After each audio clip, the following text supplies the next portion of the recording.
আগামীকালকের ম্যাচে বাংলাদেশ এবং পাকিস্তান ম্যাচে যে কাণ্ডটা ঘটেছে, সালমান আলী আঘা এবং মেহেদী হাসান মিরাজের মধ্যে একটা বল নিয়ে মেহেদী হাসান মিরাজ বলটা কি করেছে, ধরে কিন্তু রান আউটটা অর্জন করেছে।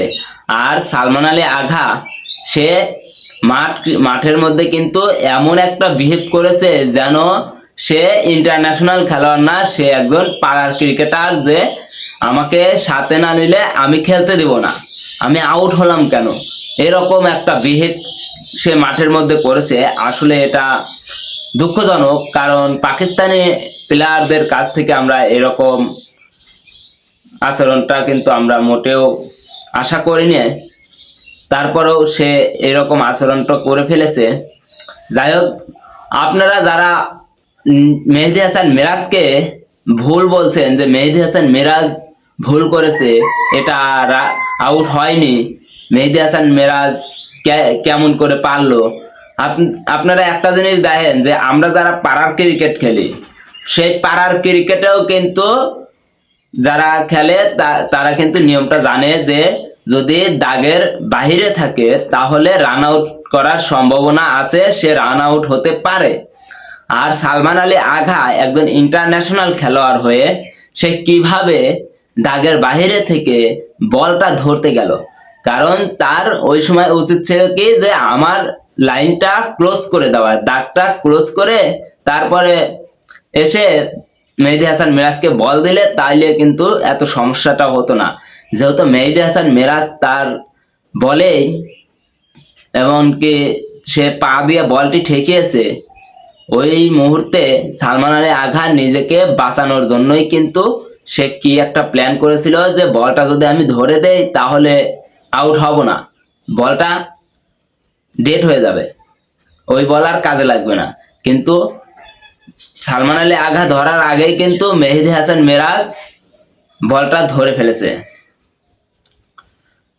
মেহেদী হাসান মিরাজ বলটা ধরার সাথে সাথে কিন্তু স্ট্যাম্পিং করে দিয়েছে, এমনকি আবেদন করেছে রান আউটের, থার্ড আম্পায়ারও সাড়া দিয়ে কিন্তু আবেদনটা মঞ্জুর করেছে, এমনকি আউট হয়েছে। তো এই আউটটা একদম সঠিক।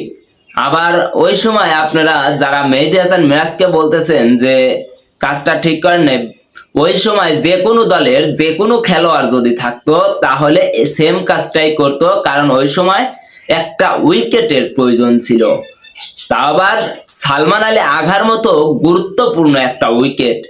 যদি সালমান আলী আঘা যদি আউট যদি না যাইতো তাহলে কিন্তু তারা 274 রান করেছে, ঠিক আছে, তারা কিন্তু 300+ রান করতো, হতে পারতো আর কি। এমন ভাবে রান তুলতে ছিল পাকিস্তান। তো আপনারা অনেকেই বলতেছেন যে বাংলাদেশ তো তাদের ঘরের মাটিতে এরকম করতেছে। আসলে ঘরের মাটি না কিছু না, সব নিয়ম ঠিক আছে, এমনকি এটা সম্পূর্ণ রান আউট। এ নিয়ে আপনারা মেহেদী হাসান মিরাজকে কোনো দোষ দিতে পারবেন না। তবে একটা জিনিস খারাপ লেগেছে যে দিন শেষে বাংলাদেশ ম্যাচটা হেরেছে। বাংলাদেশ পাকিস্তানকে আগের দিন 114 রানে অল আউট করেছিল, কালকে আবার বাংলাদেশকে 114 রানে পাকিস্তান আউট করেছে। আপনারা দেখতে পাচ্ছেন যে এইখানে কিন্তু বাংলাদেশও 114, পাকিস্তানও 114, এমন একটা ম্যাচ হয়েছে যে 1-1 ড্র হয়েছে সিরিজে।